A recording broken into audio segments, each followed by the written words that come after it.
Негизи мен азыр антидепрессант ичип жүрүм да. Канча сүйсөм да ошончо жек көрөм. Почему бы нет деген ой келди. Тайыне намына ээ калсам арманым жокко дейт. Көздөрүң нурдан тараган. Анан эртеси күнү ошол өлүгүнө барып калгам. Гитараны апамдан көрүп кызыкканмын, анан өз алдынча мектепте окуп жүргөн кезде 7-класста үйрөнгөм. Апам жакшы ырдайт. Жумуштан чарчап келип, апам эми кайгырат окшойт да кээде. Ошол кезде гитараны кармап алып, муңду урууларды ырдап, ошентип отурчу. Ошону баягы колыбельный уккандай угуп отуруп, анан кызыгып калгам да. Алтынай Нарбаева эжекебиздин "Кат жазчы мага" деген ырын жакшы ырдачу. Ошол апаман көрүп кийин мен да ырдап жүрдүм. Кат жазчы мага деп эле кайгырып алып ырдачумун. Ал кезде эмнеге кайгырчумун билбейм. Апам мени ырдатып алып угуп отура берчү. Кээде мен ырдап атканымды карап отуруп ыйлачу, эмнеге ыйлачу экенин билбейм. Может, и кызым дагы мендей болбой ырчы болсо экен деп ыйлачубу билбейм, аны сураган эмесмин. Негизи тай жагым баары эле почти жакшы ырдайт да.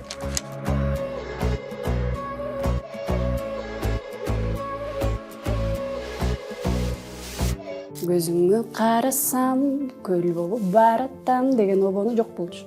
Көлдүк жигит чыгармасы аябай спонтанно чыккан. Көлгө концерт койгону барып, бир айылга барсак, Актерек деген айыл болуш керек эле.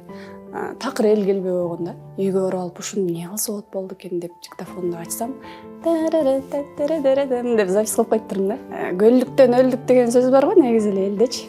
Анан көлдүгүм ай деп ырдап көрдүм дагы, анан кийин почему бы нет деген ой келди да. Анан ушинтип чыгарсамбы деп Бердибек Жамгырчиев байкебизге сразу жөнөттүм. Ойгоно эле WhatsApp'ты карасам, сонун кылып сөз жазып коюптур да. Ысык көл байырлап ыргытып кайырмак, балыктай илдин көлдүгүм деген ушундай бир сонун сөздөр экен да. Анан кийин өлө сүйүндүм. Көрдүңбү жеңдим баарын. Жеңдим баарын чыгармасы Алижан деген биздин дос балабыздын чыгармасы. Аны дагы алып алгам. Негизи эле мен жаман мондай террорлук жол менен эле алып алат окшойм ырларды. Бирок анын дагы куплеттерин өзүм жазгам. Азыр эми башка адаммын, сенсиз өмүр баштаганмын деген сөздөрүн баарын мен жазгам. Көпчүлүк ошентип ойлойт, бул кыз бирөөгө жетпей калып, анан кайгырып үйдө отуруп, ыйлап отуруп чыгарган болуш керек деп. Андай эмес. Бала кезден эле мен баягы Алыкул Осмоновдун чыгармалары менен дагы да күчтүү акындарды көрүп, шыктанып, анан сөз жазганга көбүнчө обон түрткү берет. Негизи эле мен сөз кубалайм да. Жакшы сөздөрдү хоть балекет жакшы эмес адам айтса деле, жакшы сөз болуп атса, ошону тың деп моё жерге сохранить этип коем.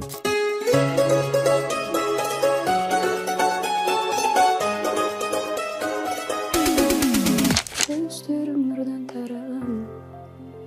Махабат жок дебей жаным деген чыгарма бул той үчүн эле, баягы тойго барганда мен ырларым баары медляк болуп эл бийлей албайт экен да. Анан ошол периодто Мырзагүл деген эжекебиз менен иштешчүмүн анда. Ошол эжекебиз ушул ырсага өлөт, ушуну ырдап көрбөйсүңбү деп сунуштап калды. Анан уксам сонун чыгарма экен. Казакстандык ырчы Рахымжан Жакаев агабызга чыгып байланышка, анын уруксатын алып, ал киши биздин бир чыгарманы алып, ушундай бартердик немеде. Анын ордуна "Эх махабат" деген чыгарма берилген.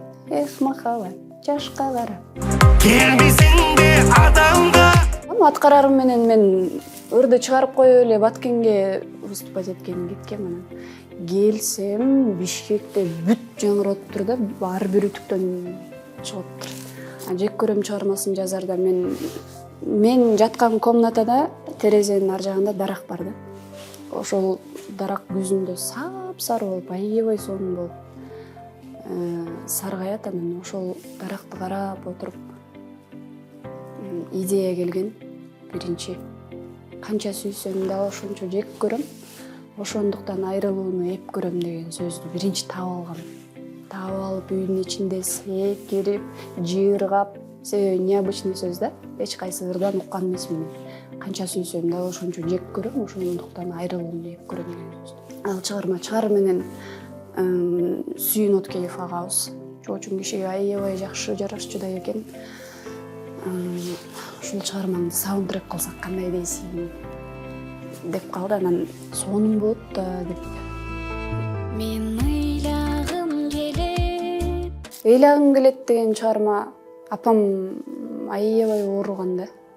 Ооруп ошол кезде мен да кичинекей болуп мындай эмне кыларымды билбей, кайсы эшикти кагарымды билбей монтип карап отурасың. Жана айттым го, колуңда турган нерсе мондай кетип баратат, эчтеке кыла албаган безысходун жаман экен да. Анан ошол моментте отуруп ыйлагым келет деген чыгарманын кайырмасын жазгам. Ооба, апамды карап отуруп мен ыйлагым келет, кучагыңа боюн таштап ыйлагым келет, бирок сабыр деймин, чыдашым керек деп жазгам да.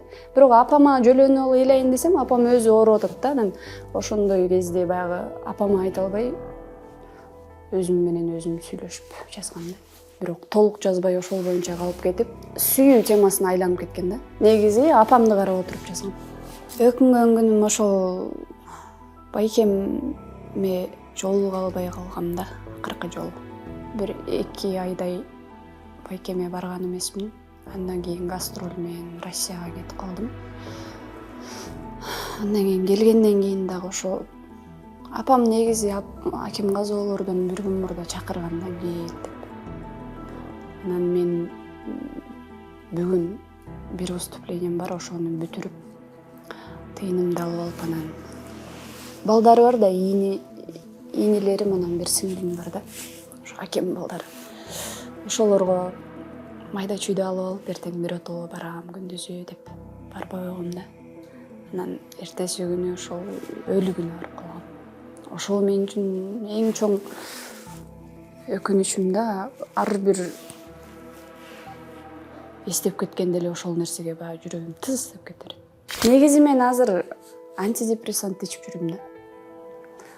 Ошол акемдин немесинен кийин, каза болгондон кийин мен көпкө чейин чыгармачыл кишилер дагы эле башкача проживать экен да ошол нерсеничи. Улам баягы бир нерсени артка кайтарып көрө бересиң го, баягы DVD дисктерден ошондой болуп баргандай окуялар келе берет экен. Мындай депрессия экен да көрсө. Психотерапевтке барсак, ошентип айтты, глубокая депрессия деп.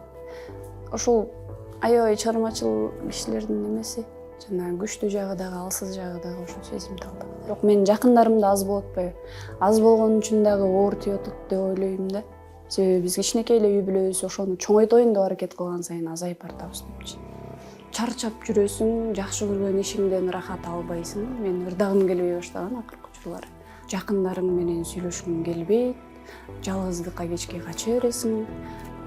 Элементарный эле үйдөгү күнүмдүк жашоодо кылып жүргөн оңой эле нерселер, мисалы үй жыйноо дейли, баш жуу, ошол сыяктуу нерселер аябай оор болуп баштайт да. Ошолорду кылыш үчүн эле энергиямды топтоп алып, мотивация менен турушум керек.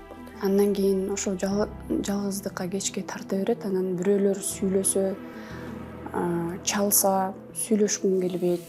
Дайыма раздражение боло бересиң.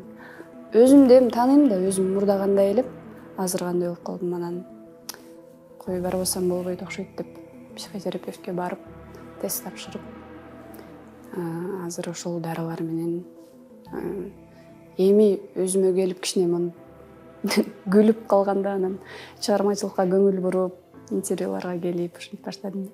Мен негизи ушундай эле кыз болчумун да, ачык жаркын, жаңы нерселерге дайыма мындай кучак жайып тосуп алган ушундай эле кыз болчумун. Улам баягы состояние